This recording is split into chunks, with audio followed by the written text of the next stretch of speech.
D'ailleurs, un réunionnais, Orlan Ayaden, pour la Mascareigne. Le Raider Pays boucle la course après 8h42.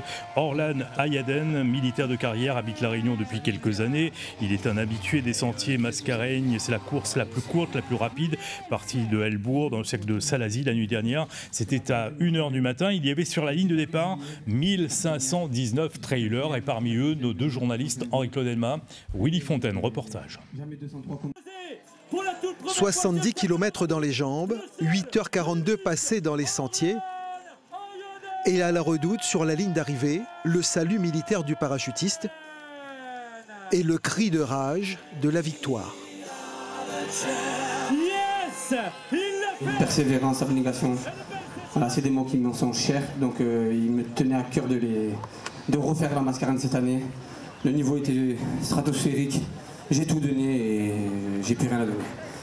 4e pour sa première participation, 27e l'an dernier à cause d'une blessure. 2025 est son année.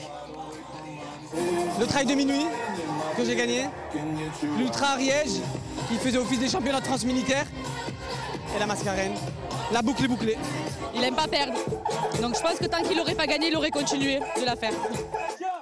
Madagascar place 2 coureurs sur le podium. Adja et Mami. À 2, est-ce qu'on a essayé d'aller chercher Orlan devant? Tous les trois, c'est accompagné jusqu'à 50 km. Mami, il a tourné après 50 km. Maintenant, si on parle Madagascar, c'est la galère.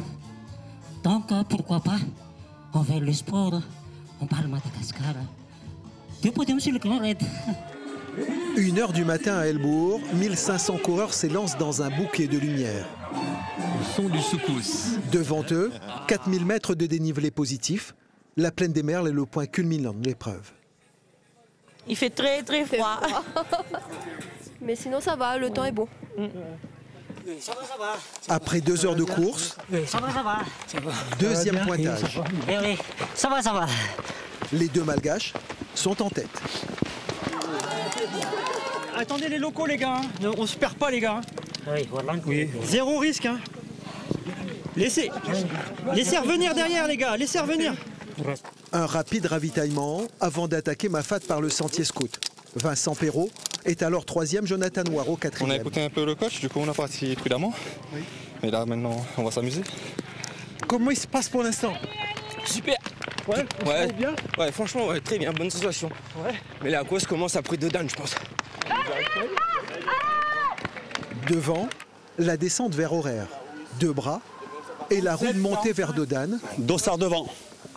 Vous allez contrôler les sacs juste le plus haut. En début de journée. Allez, courage, allez. Allez. Ah, ça monte. Ils sont partis pour 1h30 de montée. C'est le mur. Oui. Très sélectif. C'est sélectif. Et là, c'est les élites. C'est entraîné, mais pour les autres coureurs, c'est une grosse galère. Pas la plus sympa mentalement. Mais c'est déjà fait. Donc du coup, il reste que du plaisir. La descente de Dodane vers la possession dessine un peu plus le classement final.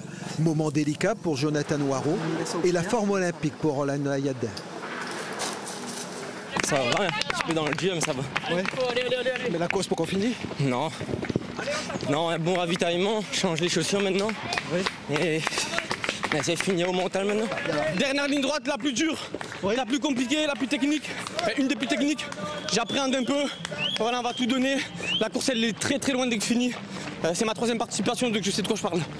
À la grande chaloupe, Orlan Ayaden mène toujours le bal. Pas loin derrière, le Malgache Adja. La course se jouera entre ces 2 coureurs-là. C'est encore jouable d'aller chercher les premiers? Ça dépend, hein. Oui. Ça dépend. Mais on essaye. Oui. Peut-être que ça dépend à la forme, sur le dernier montée là, à Colorado surtout. Mais ça dépend à ça. Mais l'allure est moins rapide que les 2 premiers. Le podium est figé, sans réunionnais cette année sur la Mascareigne.